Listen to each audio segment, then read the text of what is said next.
you ready, kids? Hello, it's Employee a Million, and welcome back to SpongeComs. Today's episode is Season 4, Episode 17, or Episode 77 overall, Driven to Tears and Rule of Dumb, both of which originally premiered on Nickelodeon on February 19th, 2007. And this is a day that we're going to be sticking with a couple times, well into Season 5, for one particular reason, because this was part of a big President's Day marathon event. But I'll talk a little bit more about that as we get through Driven to Tears, which is the episode coming up right after the intro here. If you've got this commentary track playing alongside the episode, here's our title card. Driven to Tears, written by Luke Brookshire, Tom King, and Stephen Banks. According to some production info circulating the internet, this episode was originally called Driving Mr. Squarepants, which is a pretty obvious reference to Driving Miss Daisy, this Morgan Freeman movie from the 80s. And I think they chose a more, evergreen and less referential title because, man, this back half of Season 4 has really been piling on the movie references, so I can kind of see why they went for something like this, Driven to Tears. It gets the point of the episode across a bit better, but also gets to the point a lot quicker because the only tears in this episode are coming up in a few seconds after this time card. It's not exactly a quote-unquote SpongeBob being sad episode or anything. It's more about a tiff that he's having with Patrick, and in a vacuum, this episode really works. I don't love it. I don't even think it's a great episode, but it does have things that are worth praising and talking about. Just from the off, I really like the premise of this episode, that Patrick, for as dumb as he is, can do something right that SpongeBob cannot, and SpongeBob gets really jealous of that. This is very in line with something like The Secret Box. It's just a very natural friendship problem that SpongeBob and Patrick would have to work out. Mostly SpongeBob and his understanding of his friend. And it's also a good use of Mrs. Puff. Even though she only appears in this one scene, it is kind of making you question if she's even that good of a teacher, if she can let Patrick get away with passing a test. But we do have boating school from earlier in the show where Patrick is just randomly very good at the test. So maybe this and that are connected. It is kind of interesting. But about this episode's placement in a marathon, it was the Patrick for President marathon, which I think was a little bit biased. I'm just going to rant for a bit about Patrick for President because it was probably, I guess you could vote on either Nick.com or through the phone or something, between an election between Patrick and Larry to be president of whatever, I think Bikini Bottom, and it's called Patrick for President, so it was very skewered towards Patrick. In fact, I don't even think you could vote. I think that was just part of the gimmick that Patrick won in a landslide majority. But I think they could have had more fun with it, play some Larry episodes in between. I think they might have, but there just wasn't much Larry content in Season 4 and 5 to show. But I think if they did that marathon a couple years later, there's a scene in Season 6 where Larry is about to eat baby worms, which in the SpongeBob universe are puppies, dogs. Larry was about to eat puppies, and I think that could have been funny to play around with in, an election, like that's some incriminating footage. This also had the premiere of Rule of Dumb and Sing a Song of Patrick, which are fairly incriminating Patrick episodes too. But, Driven to Tears, even though the middle seasons aren't very kind to Patrick in terms of where his characterization goes, this is sort of character development for him. This is, I believe, the first time where Patrick has a license because he gets it in this episode. And even though he rarely drives after this, this is something that they sometimes stick with because he does have a reprinted license in Farmer Bob, which he had 11 years after this. And even though his license gets ripped up at the end of the episode, he could have always reprinted it at some point or just told the people, I want a new license. And as long as it isn't after several years and he can get, a renewal on it before his old license expired. I'm not an expert on licensology, but I think that's how it works.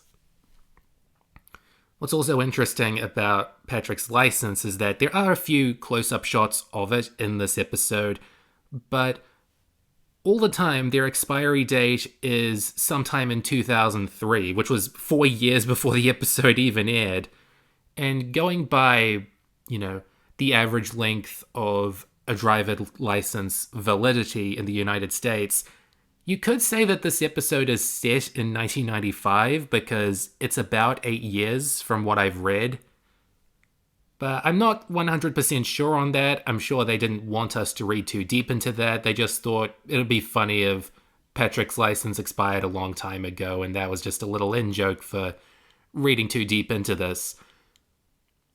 It's also kind of interesting that this is the first time in the show that the Krusty Krab has a drive-thru, because if you look in the background in some pretty early episodes, you can see a window and a desk. They've got a window inside the giant window that they have. And this is the first time that they're putting it to good use. It's redesigned a little bit, but yeah, Mr. Krabs raises a good point that there are customers on the road that they can exploit for profit. And yep, there's 2003. But what's funny about that is, they did a book about it already in 2004, this concept of what if the Krusty Krab had a drive-thru, and then they made an episode in season 8 about a drive-thru. So, yeah, this episode just has a lot of connections to the future, and it also features SpongeBob and SpongeBob's mother and dad. I was about to say Patrick's as well, SpongeBob and Patrick's mother and father. I guess, his little joke upon meeting them, seeped into my brain somewhat. But yeah, this is their first appearance in the post-movie era. They get a bit more attention in season 5 than I think any other season of SpongeBob, so yeah, watch out for that. And keeping with the mild environmental theming in SpongeBob, I do like how a bit later, when SpongeBob tears up the license and it turns into litter, that, the police treat litter like a bigger crime than, speeding through an orphanage. Just sort of saying, hey, keep the ocean safe. The fish don't like this. And there is some interesting, continuity going backwards as well as forwards, because not only does Patrick remind SpongeBob when they're in the courthouse that, he sometimes forgets to feed Gary, which I think is in reference to Have You Seen the Snail earlier this season, but it also ends with SpongeBob confessing to the litter and ending up in prison for, I think, 90 days, about 3 months. And that's kind of interesting because now SpongeBob has, a pretty consistent criminal record if you look at all of this in a, linear continuity, which I know you aren't supposed to do, but it's funny that he spent, 2 seconds in jail for stealing a free balloon. He spent a night in the slammer because some cops were jerks to him about a house party. And now he's spent 3 whole months in prison just to make his friend feel better, or, just to be an honest Joe and, not let Patrick go to jail, even though this whole ending doesn't make that much sense. Patrick must have done pretty well on the test compared to SpongeBob to be allowed a license, but now they're having these hints that, maybe he wasn't that good a driver, and It's just not consistent with how the episode started, but I don't really mind as long as the action sequence leads to a good character moment between SpongeBob and Patrick. And even though this is far from one of my favorite episodes of season 4, it's a good SpongeBob showpiece of, what could he be jealous of? How about Patrick getting a license, which I still think is a pretty good idea for an episode. And I'm glad that they jumped on it around season 4, because that is when you have to start testing the characters and putting them through this stuff more often, combating them. And, you talk about season 4 and 5, most people say that results can be mixed, but I do see the effort in, keeping the show fresh and trying new things, some of these aha moments that you thought could have been done much earlier in the show, but no, this was the right time to do them. And again, I'm not saying that this is one of my favorite episodes, but it works. I don't mind watching this one.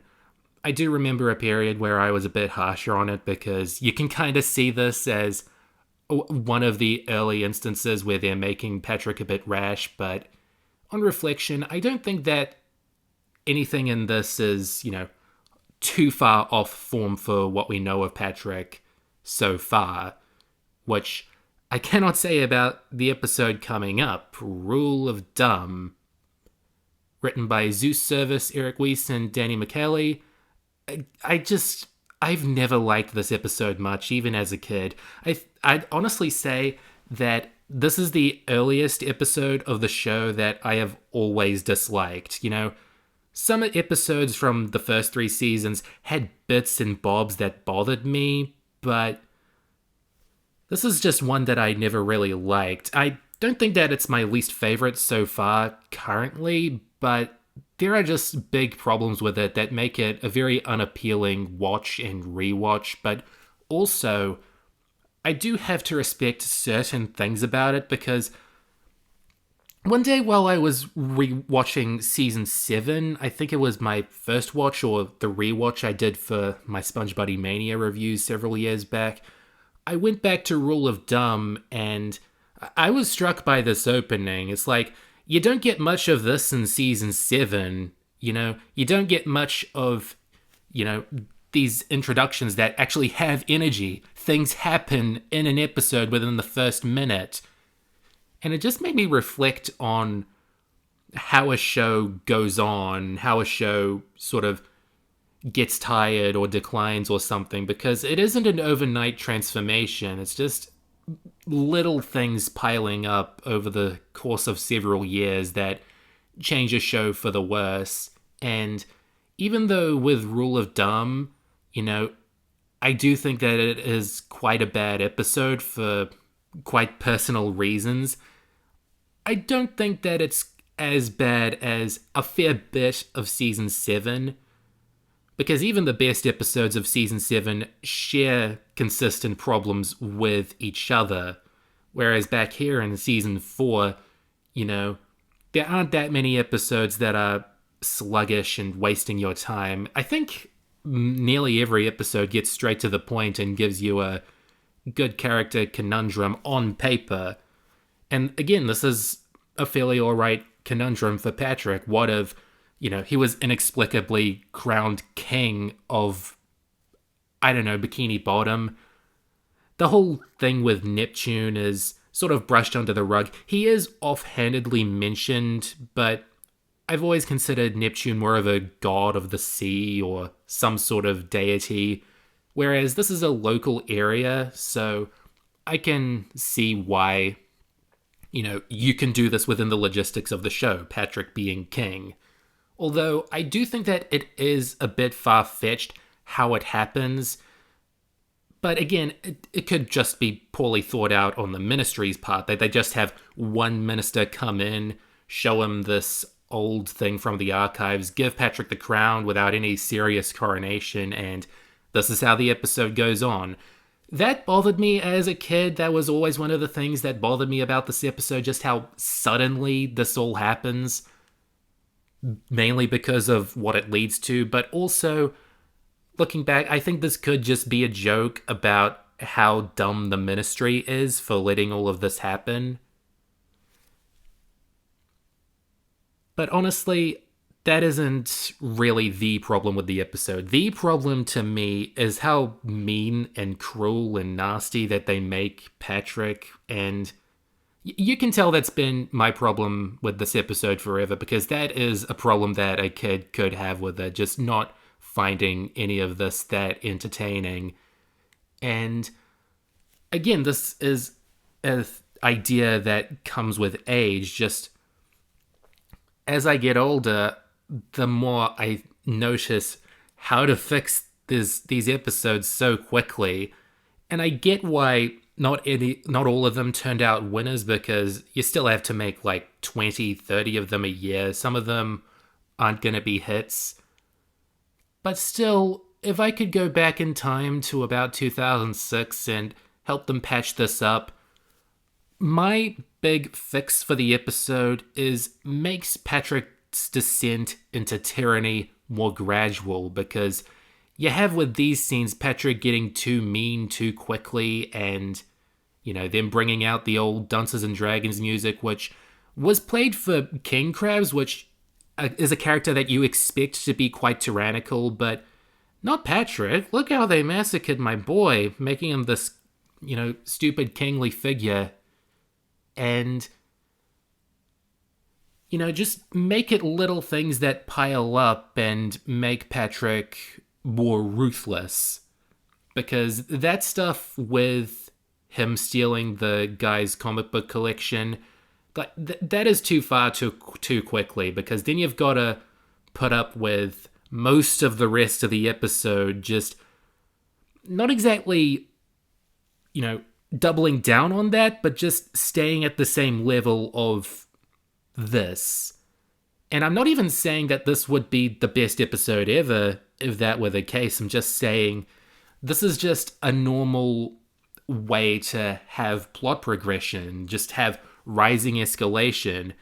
Like, if you've ever taken like a film studies class, then you'd probably be familiar with the sort of roller coaster graph of, inclining stakes, and then you get to the climax, and then after the climax it drops off and with the resolution. It's a graph of an inclination of stakes, and this episode doesn't really have that for most of this middle portion. It's staying at the same level of Patrick being an unlikable tyrant, and, that gets it through your head how corrupt this position can make you, but also it just hammers it in too much and forgets to have that many jokes about it. Now, there are things about this episode that I do think are a bit powerful, or could be a bit more powerful if given the right,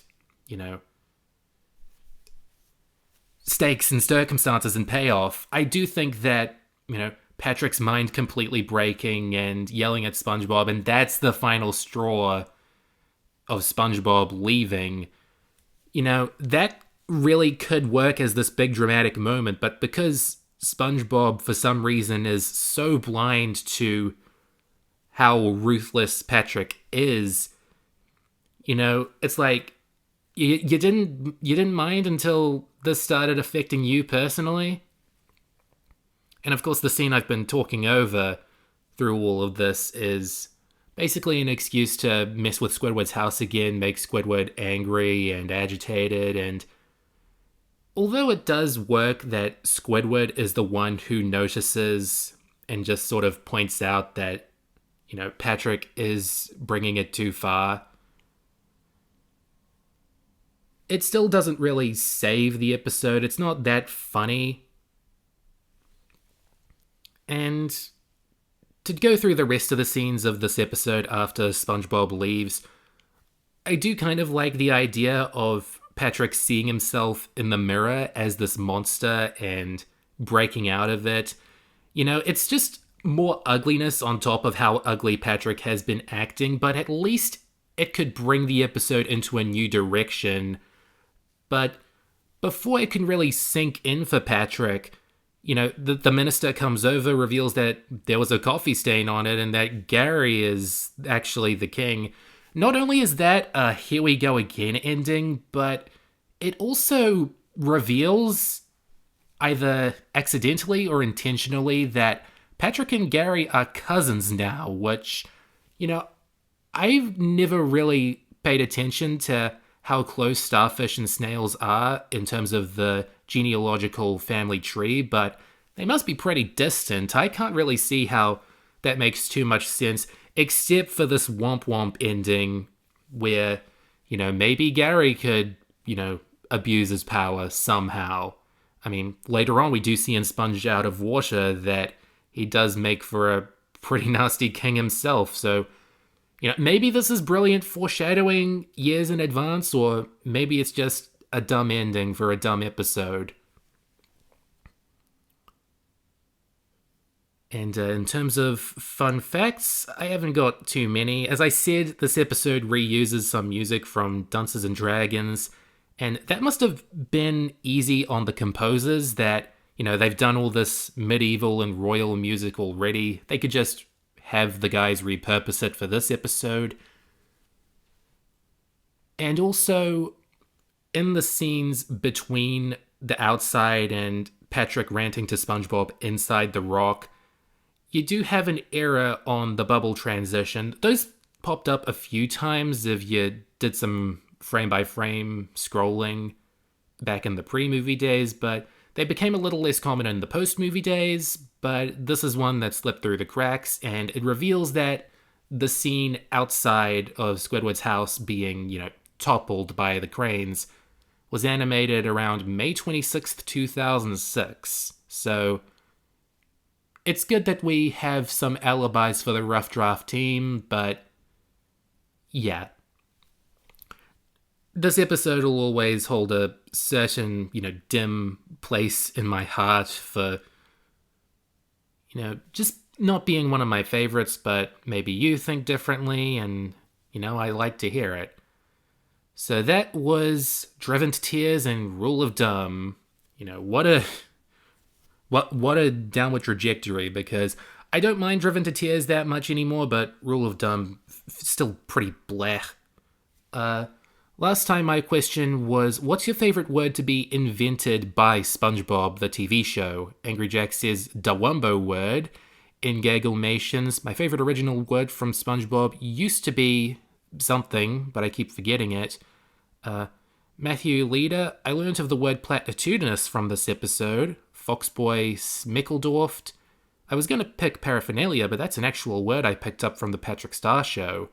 Bryce Fawn, favorite SB word will always be Wumbo. Spongy the Editor, gotta go with Bumbo. Brendan Barney, Smickledorft. Sparkling with Nights went with Smickledorft too. Dashell777 went with Wumbo too. Spelt it Wambo. I like that. Gives me the image of Patrick Star as John Rambo for some reason. Mr. Gigu says Wumbo, and Random Lad also says Wumbo. God, what a Wumbological set of words that you've delivered to me. And sorry if there are some that I've forgotten or left out or couldn't see. With YouTube comments, it is becoming more common for YouTube to just automatically delete them right after they're posted. So if that happened to you at some point, just double check that your comment has stayed around. And for this week, I demand a recount. Would you have voted for Patrick or Larry to be your president? Let me know. And next time we're getting a bit wild and shaky with Born to be Wild and Best Frenemies. Goodbye for now.